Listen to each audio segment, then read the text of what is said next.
What up, y'all? It's your guy Dawson from D&D TV. Thank you for rating, commenting, and subscribing. Everybody who's donated, those of you all who will. Also, go over to my other YouTube channel, Dawson Speaks TV. Make sure you subscribe over there and click that notification bell so you get notifications when I drop a new video. Now, let's get into this topic. All right, now this story is coming out of Miramar, Florida, and Miramar is a city in southern Broward County, Florida. Now, when I first heard this story a couple of days ago, I looked online and there were a lot of people who were saying, what's the motive? There's more to the story. And just yesterday, the police report was released, which gave us more information on the victim and the suspect. According to the police report, the Miramar police officers were called to the victim's apartment complex by his sister, who said that she had not heard from her brother within a couple of days. The woman went on to say that her brother was a church musician and had missed a few performances, including one on New Year's Eve. According to the police report, no one had answered the door to the victim's apartment, but his car had been left unlocked in the parking lot. Family members identified the victim as 48-year-old Jos Mondelez. The sister gave police permission to check the victim's car. While checking his car, the police found multiple receipts dated for December 31st. Authorities said that one of the receipts showed a Visa card belonging to someone by the name of Marvin Jean-Pierre had been used to purchase food at a restaurant in Miami Gardens. Based on the information they found on the receipts, officers pulled up an address for that name. A few officers went to the address they had for Marvin Jean-Pierre. However, the officers that remained at the apartment complex noticed something strange. Someone had gotten inside of the victim's car and started driving away. The officers followed the car and conducted a traffic stop. When they stopped the car, they found that it was none other than Marvin Jean-Pierre. Marvin informed the police that he had not seen the victim in about a week and that he did not know his whereabouts. Marvin also told the police that the victim would sometimes help him out by letting him sleep in the car and also allowing him to come up to his apartment in order to take a shower and use toiletries. When police retrieved the car keys from Marvin Jean-Pierre, they noticed that an apartment key was also on the keychain. With the apartment key in hand, the victim's sister gave police permission to check his apartment. Police said they found Jos Mondelez's body inside the master bedroom closet, covered with the blanket with his ankles exposed. The ankles had been bound with a necktie. Now I'm going to let you all watch this news report, and I'll come back with the rest of my commentary, and you all know me, I'm Dawson, and I won't hold back. Alert out of Miramar. That's where officials found a victim's body hidden in a closet. A suspect was arrested New Year's Day, and now the family of the victim is speaking only to Local 10 News Tonight. Terrell Fournay, live now in Miramar with the exclusive for us. Terrell. Calvin, this was the worst possible way to start the new year for this family. That victim who lived here was a surgical tech by day, and at night he was a beloved musician who kept very busy leading up to the holiday until he didn't show up for one of his assigned gigs. Jos Mondelez's pride and passion was his music, performing at churches and other gigs, big and small. He was just gifted. He was very talented, played multiple instruments. In fact, the 48-year-old last performed Tuesday at this live recording, but his family and friends got worried when he failed to show up for an event the next day. Not sure. And we thought that he was probably tired or something. Loved ones later learned Jos was dead, killed in a brutal attack inside of his own home at this Miramar apartment community. Police were called out for a welfare check, and that's when they found his body wrapped in a blanket and stuffed in a closet. Just been gone too soon. He gone too soon. He didn't deserve it. Detectives soon focused in on 22-year-old Marvin Jean-Pierre thanks to fresh receipts in the victim's car from purchases at Publix and other fast food spots. Pierre was caught driving the victim's vehicle, and he was arrested near this Chase Bank on Miramar Parkway. Pierre later confessed, say police, to the crime, leaving a family in mourning. He had many hats. Married man, dad, brother, cousin. He was a humble guy. It's a very it's a sad moment though for the family. And in that confession, the suspect told detectives that the murder weapon was a clothing iron. Tonight, he is being held behind bars without bond in Broward County Jail on a charge of second-degree murder. Reporting live from Miramar tonight, I'm Terrell Fournette, Local 10 News.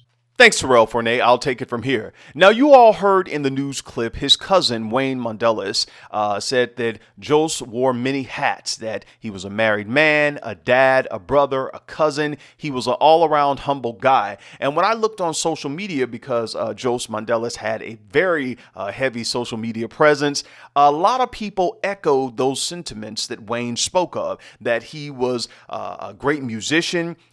He was always kind to people. He always had encouraging things to say. He did praise and worship music with excellence, and he just loved to help people and encourage people. And so for that, I am deeply, sorry that this happened to him, and I send my condolences to his family, especially his children, and to his church and his band members there. Now, when the suspect was taken into custody, police said that Marvin Jean-Pierre later confessed to killing Jos Mondellis with an iron, claiming that he was sleeping inside the victim's bedroom while naked and was awakened by the victim standing over him, rubbing his chest. According to the police report, Marvin Jean-Pierre said that both men got dressed and went in the living room and they were arguing. He struck the victim in the face with an iron. According to Marvin Jean-Pierre, Jos Mondellis staggered backwards as he struck him a couple of times in the temple before the victim fell to the ground. Police said that Marvin Jean-Pierre admitted to disposing of the iron. A medical examiner determined that the victim died from blunt force trauma to the head. Authorities said that the victim's injuries and the crime scene were consistent with Marvin Jean-Pierre's statements. Marvin Jean-Pierre is currently being held without bond at Broward County Jail. All right, now, first of all, I want to say this, that is just Marvin Jean-Pierre's side of the story. But as you all heard, the medical examiners and the authorities said that the crime scene was consistent with his statements as to what happened as the crime. It's not, we don't know if, Jos Mondellis actually rubbed his chest, but the question came up for a lot of people when this video came out on the news channel and as well on their website. Some people were saying there's more to the story. What does a 48-year-old and a 22-year-old, why are they hanging out together? And that's the question that I was having too, because this musician, this church musician, he was, he had a full life.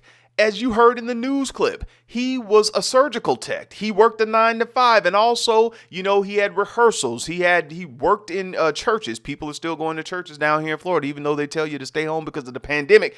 People are still going to churches, and he had gigs up until his transition, his passing. And also the victim's sister, Jos Mondellis, she didn't even know who this suspect was, Marvin Jean-Pierre, the 22-year-old. She had never heard of him. So there are a lot of people who wanted to know, how did these two people meet? And some people may say it's irrelevant how they met, but it adds to the story, because this was not a robbery, because this victim's body was in that apartment for a couple of days, and the suspect felt comfortable enough, or maybe he was scared, he continued to, go back and forth to the apartment and also use the car. The victim's body was in that place for a couple of days. So it wasn't like it was a robbery where, he robbed him, left his body there, took his car and left. No. And you also heard in the news clip, and it's also in the police report as well, and the police have the receipts, that when he went to those restaurants, those receipts were from the suspect's own Visa card. He didn't steal Jos Mondellis' Visa card. He didn't steal any cash or anything from him. The only thing he was doing was going back and forth to the apartment and also using the car. So some kind of way, this 48-year-old man and this 22-year-old man had some type of, friendship. Maybe it wasn't anything relationship-wise, and, one thought it was, or it could be anything. Now, there are many people who will read this story who wondered, what was the motive? There's more to the story. And they will listen to what the suspects say, and they will say, okay, that I see now why it happened. I see if somebody's standing over you and you're naked in their bed and, they're rubbing you, that you just flip out, you start arguing, then you just pick up something and you feel violated and you just start hitting. There are people who will say, I can understand that. And then there are others who will say, well, why didn't you just fight him off, grab your your clothes and then just run out the door or leave the place. I don't know why, but I want to say this. I listened to everything. Before I knew anything about the police report, when I first heard this story, that news video came out. And I listened closely to what his cousin said. And you all heard this in the news clip. His cousin, Wayne Mandela, said that my cousin wears many hats. A married man, a dad, a brother, a cousin. He was a humble guy. There was nothing in there about him being a surgical tech, a minister of music, church musician. It was that he was a married man. It was a dad. He was a brother, a cousin, all that stuff. And those are, hats that different people wear as well. But when I think of, you're talking about your cousin, it was like, well, did you all get that information that this is the reason why he passed away? And then you put in there, he's a married man, then he's a dad. I look at stuff like that. Now, that's just me. Maybe that has nothing to do with it. But I listen to stuff like that because I wouldn't lead off talking about the type of hats that my friend or my cousin has by saying they are, I would lead off with their career, the things they do. Then I'll go into that. But that's just me. Now, there are many people who may think that, Jose Mandela was just trying to help this young man who was hard up on his luck. And that's what I thought when I looked at the story. I knew it was more to the story. I heard, and I read what the suspect said in the police report. But I thought that Jose Mandela was this guy who, was doing good, musician, had a good job, and probably saw this guy, maybe if it was a relationship type thing or not, or, maybe it was a hidden motive or something in there. I don't know. But I saw this 48-year-old man, like basically trying to help this young guy out, because I've heard so many stories in South Florida, and we see these stories in news reports around the world where you have these older people, men and women, who try to help people out. Some of them may have, an ulterior motive as to doing what they do, but many times it always ends up in somebody getting hurt, somebody getting killed. It just ends out bad for the person who's extending a hand trying to help someone out.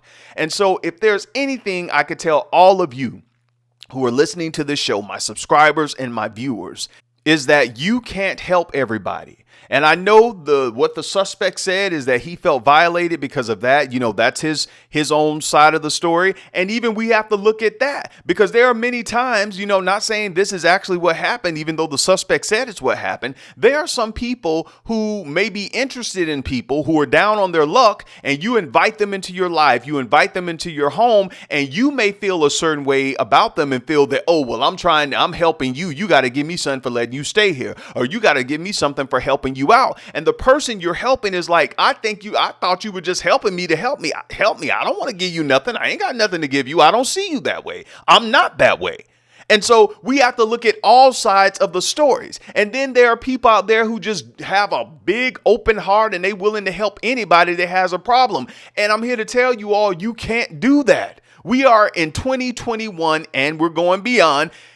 We got to be careful out here in this world, men and women. It happens more to the women, but you can see in this case, it happened to a man, that you all have to be careful with trying to help people. I know there's this saying, oh, give back, and help others, and, pull your brother and your sister up and all that kind of stuff.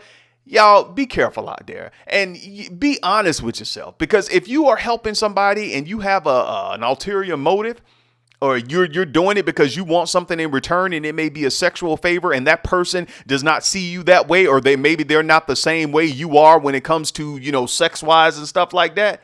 You got to be careful. Now, I'm not saying that's what happened, even though the suspect said that's what happened. It could be something totally different. But we have to talk about this, because there are a lot of people who end up in situations like this where they are getting hurt, men and women. Because you're thinking, I'm going to help this person out, I'm going to do this for them, and they're going to give me this, and it doesn't work out that way. And this has happened so much. Y'all know the stories. There's been so many stories like this. Sad situation. Again, my condolences go out to the family and friends of the victim. You all go off in the comments. Tell me what you think about this story. Until next time, it's your guy Dawson. Take care of yourself and each other. Peace.